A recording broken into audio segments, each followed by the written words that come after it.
Let's begin with a minute of breathing.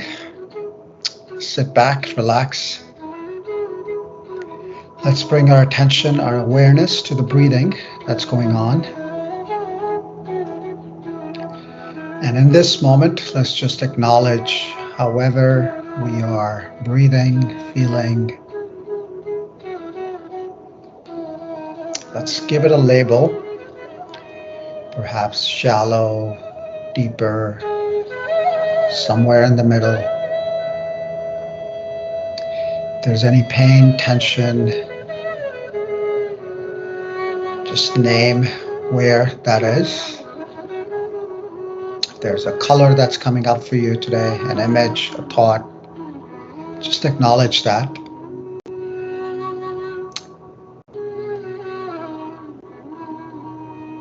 And let's now take 3 cleansing breaths. With each breath in, let's inhale slower and deeper than the last one.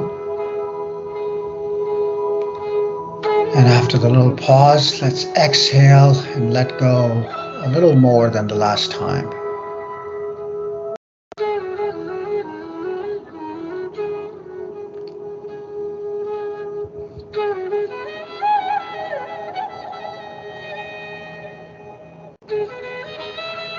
And after the 3 breaths, let's let the breathing go in its natural way. Bring our palms together, rubbing them. With a little bow, let's set an intention to be fully present and bringing our best to this session, putting all our things to do on the side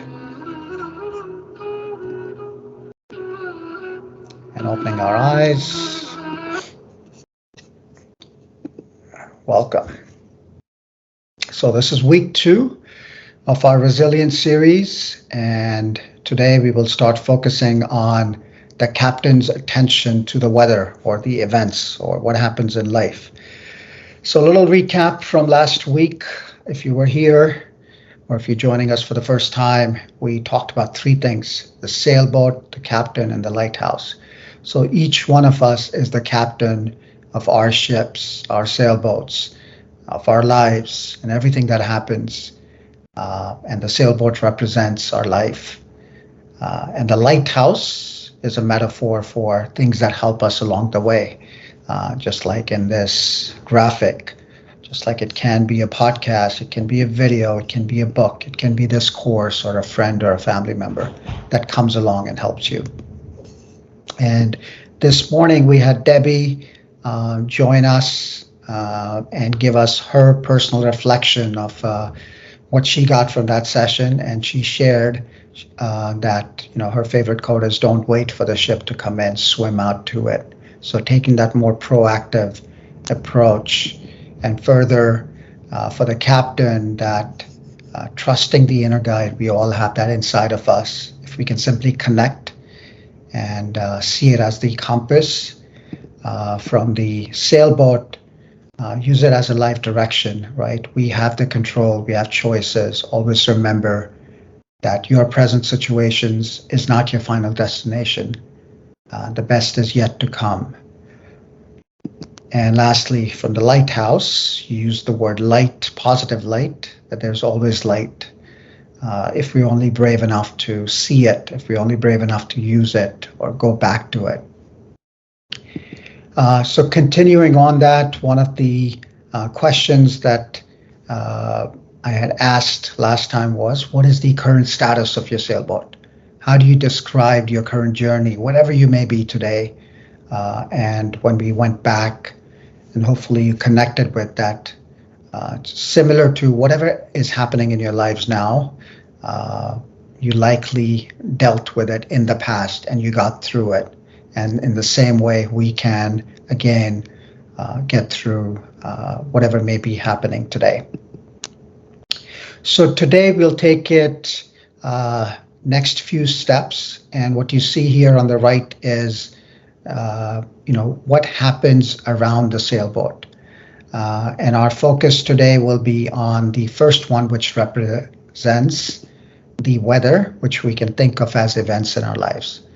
And we can all connect with that there are things that happen that make us happy, which we can say are positive events, and things that are negative, right?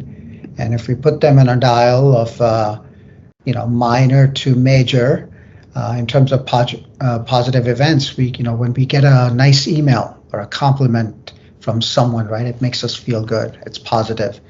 And on a major scale, major life events, falling in love, getting married, getting a job, their first job, getting the promotion, each one of us, these makes us feel good, right? And we can all relate to that. And similarly, on the negative side, right, again, from a minor to major, whether we get stuck in a traffic jam, whether somebody cuts us off, somebody makes a remark during the meeting, in an email, right? And on the major side, any loss, right, in our lives, we can all relate to that. So why this is important is that as the captain of our ship, what you'll see on the left is that we'll start focusing on these different areas. And today's topic is, how much attention does the captain, or we, pay attention to the positive and negative events? And we talked about the storm the last time, right? And this is where a concept that you may have heard of from positive psychology called negative bias comes in. And it reminds us that as we as humans were evolving, we always had to be on our lookout. Things were going wrong. Things could go wrong at any second. So when we were sleeping, we were half asleep. And unfortunately, that's ingrained and wired in our brains. So during life, when we have positive and negative things happening, we tend to faster detect the negative things. And then further, we tend to hold on to those negative things.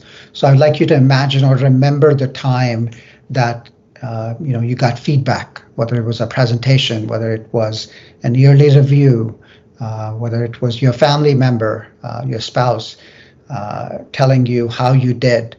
And even though there may have been few or many things that you did right, and they may have mentioned those, you likely automatically deviate towards what you did not do wrong. And sometimes we get defensive, sometimes we remember those more. And that all has to do with, like I said, the way we wired.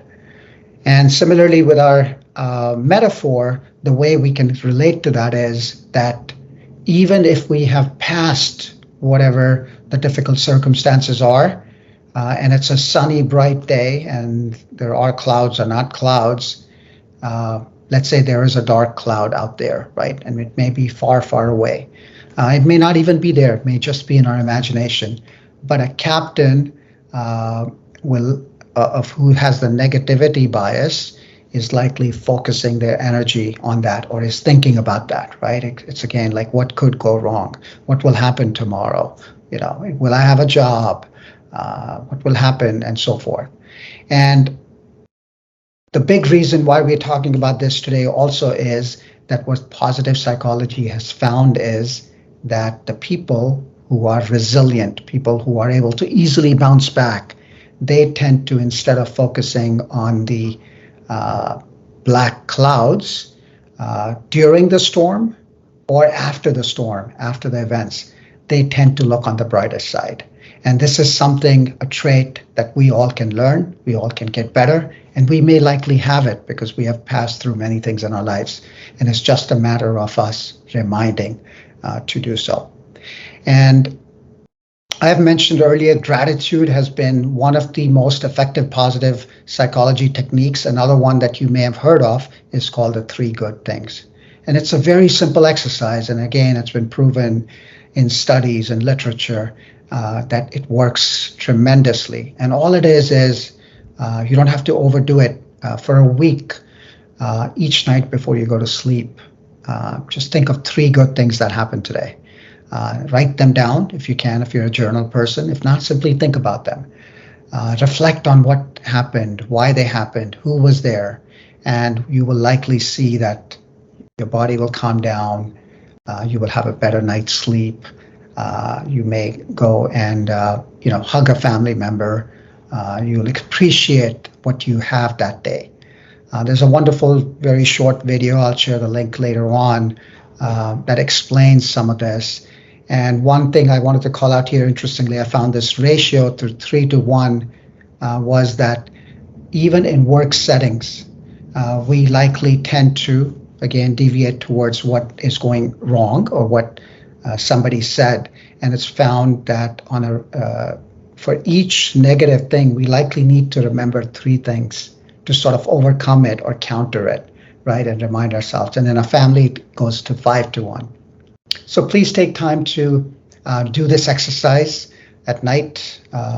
Do it every day or do it when you do remember. There is a shorter version on the left and a longer version that I'll again share in the chat.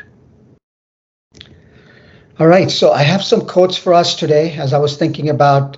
The first one is that the diamond is a chunk of coal, right, that did well under pressure. So again, it inspires me to, again, use adversity to go through it and come out better. And then the second one, just connecting to that first one earlier, that it's during our darkest moments that we must focus to see the light, right? And it's a time that we all have that light within us. We all have the light around us. It's just a matter of finding time and connecting with it. And 3-4 affirmations I have for us today. See if any of these resonate with you. We'll do these in our guided meditation, as well as I'll share the links so you can take it back. The first one is I focus towards the light, right? So in our darkest moments, in those days you don't want to get out of bed, when you're not sure, again, find this affirmation like this: I will focus towards the light.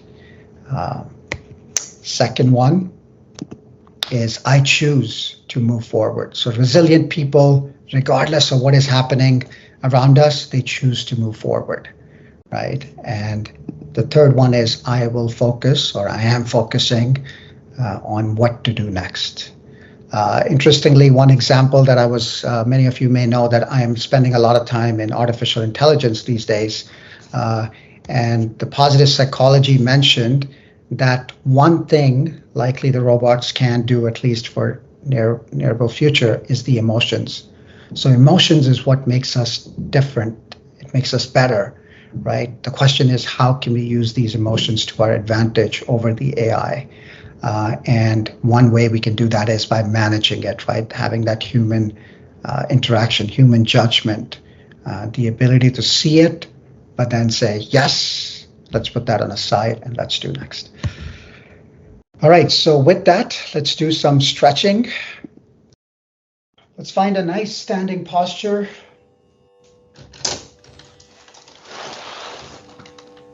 Let's lean left to right. Plant our feet, having them parallel, about 6 to 12 inches apart. Bend our knees, bend our elbows, relax our body. Let's slightly lean forward, pressing our toes, and the heels can come up. And slowly scan, going from the toes towards the heels. This 30 seconds is for you to simply be mindfully standing. Nothing else in the world matters right now. Touching every little part of your feet. The skin touching, and you should almost feel like you're standing in a new way.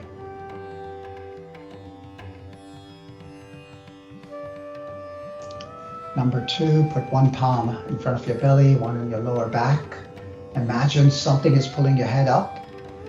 As you straighten your spine, you stand taller. You connect with the power in you. Bring your palms in front of you. And slowly breathing in, expand. And slowly breathing out, you let go of whatever is not helpful. Whatever thought, image, color.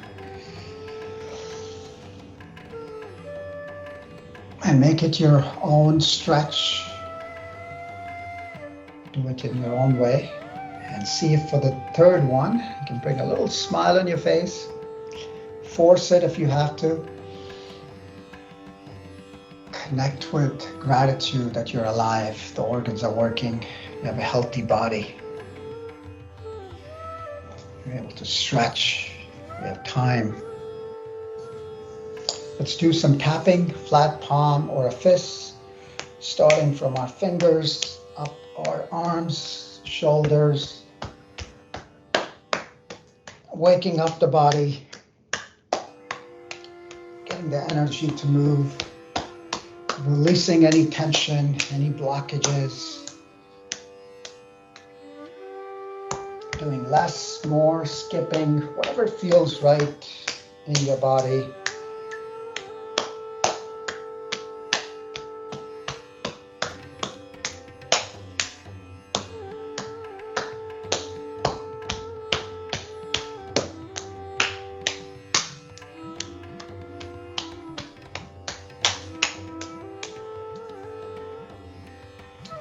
Pause. And let's do one time lower body. So starting from our lower back, around the waist, down the thighs, on top of the knees on the side. If you're comfortable, continue below the knees outside, going down towards outside of the ankles, inside of the ankles, and slowly coming back up and ending.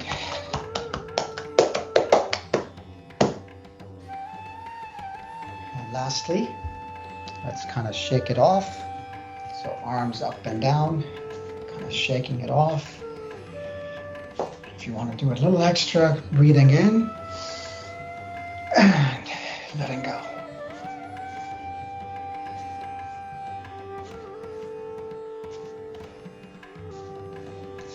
Again, bringing your palms together, rubbing them, putting it over your eyes, your face. Taking your time, let's come back to our chairs, mats, wherever you're sitting today.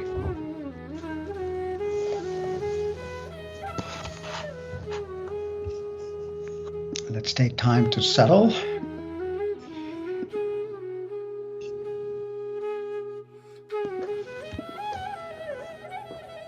As always, take about 30 seconds to a minute to let your body settle in, connect with the breathing.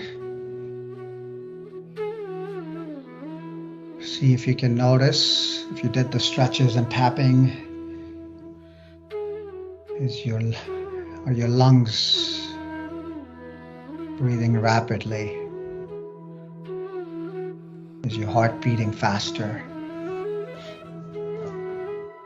Let's enjoy that, relish that. What a wonderful thing on a Monday morning or afternoon or wherever you are. And you did some workout and your body's responding. See if you can connect with a smile and guide the breathing to go deeper. Simply by putting, if it helps, one palm on your belly, one on your heart.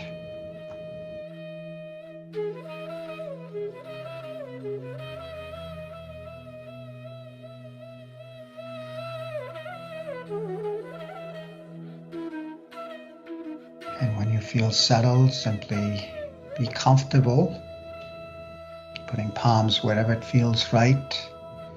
Let's slightly lean forward and sit taller, as if stepping in.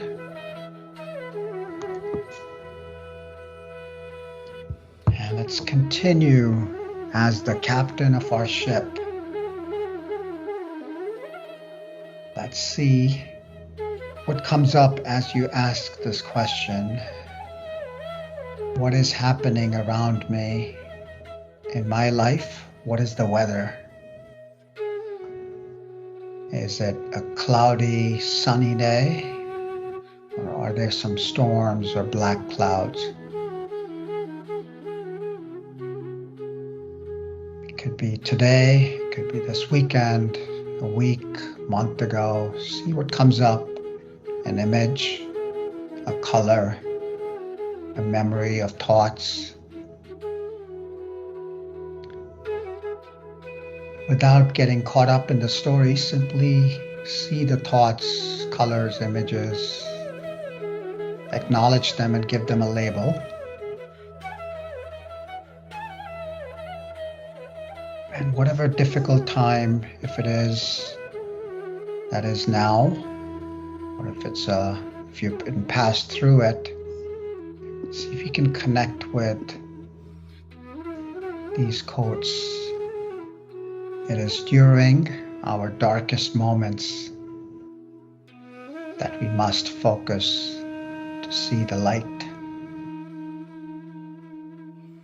Think of something in your life that is the light. It could be the lighthouse, it could be family, friends. It could be a practice, a ritual, a book, a quote, a podcast. What has helped you in the past? What is helping you now?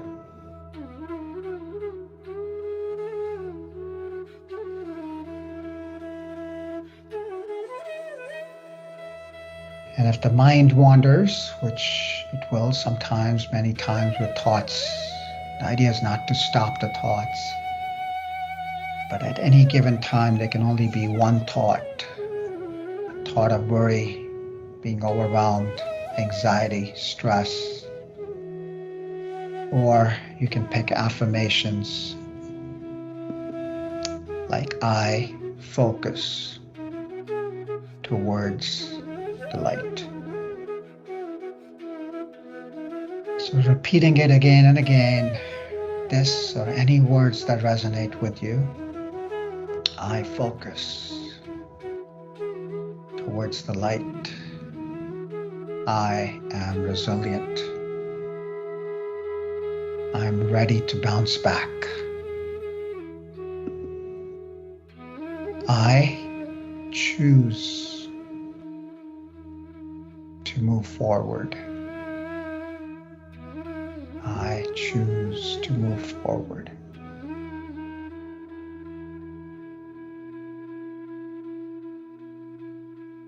I am resilient. I let go of whatever is not needed. Bring your fingers together if it helps. Imagine a balloon which represents your thoughts that you don't need, that are not helpful, and your fingers and thumb holding onto a string to that balloon. And see it visually. Feel or imagine that string and slowly let your palms open, fingers letting go that string. Watching that balloon fly away slowly into the sky. Into the sky where black clouds are going away. The storm is going away into a sunny day. Beautiful blue sky. As a resilient person, you're focusing on the bright side, what is ahead. And another affirmation, I focus on what to do next. Stepping in, stepping out, stepping towards what is in your control, what you are ready to do, regardless of what has happened or what is around.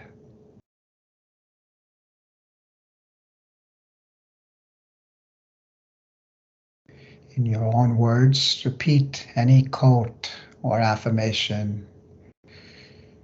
Come back to the breathing, come back to the affirmations.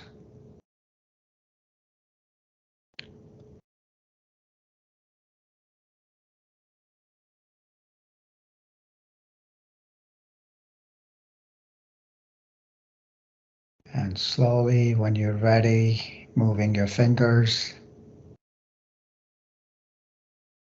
your toes, or your body side to side, coming back, taking your time to the body, bringing your palms together, rubbing them, putting it over your face, eyes, hair, neck, shoulders, whatever feels good. Give yourself a hug, a pat for showing up, for working towards a better, resilient self. Opening your eyes if you have them closed, feeling refreshed, awake, ready, focused for the day. Welcome back. So in closing, I'll be sharing a podcast that will be coming out today. It's about overcoming the stories we tell ourselves. And again, a wonderful topic from earlier this year where there's a recording that goes in our mind, especially with the negative events. And if we can change the stories we tell ourselves, if we can find ways to focus on something else. So hopefully you'll find this podcast beneficial. Trish was a corporate executive, ran a very large practice, and now this is what she does, helps people overcome the stories. So please share in the chat what you're taking back with you today, what you're ready to commit or you will try. Is it the 3 blessings or anything else from today? Have a wonderful day ahead. Talk next week about captain's thoughts and what to do about those, and a wonderful concept called appraisal theory. Have a wonderful day ahead. Bye-bye.